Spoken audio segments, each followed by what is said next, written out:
वेद, यजुर्वेद, अथर्ववेद व सामवेद।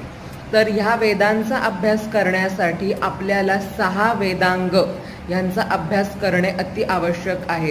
तरच आपण या 4 वेदांचा अभ्यास अति उत्तमपणे करू शकतो व त्या 4 वेदांमध्ये जे काही आहे ते आपण उत्तमरित्या समजून घेऊ शकतो। तर ही 6 वेदांगे कुठली आहेत?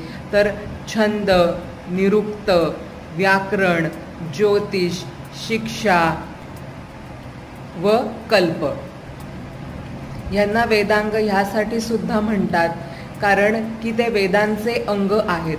जसं छंद पादवतु वेदस्य, म्हणजे छंद हे वेदाचे पाय आहेत। अशा प्रकारे 6 हे वेदांग आहेत, म्हणजेच वेदांचे अंग आहेत। त्याचा अभ्यास करूनच आपण आपले 4 वेद व्यवस्थित अभ्यास करू शकतो। तर तुम्हाला ही माहिती कशी वाटली हे मला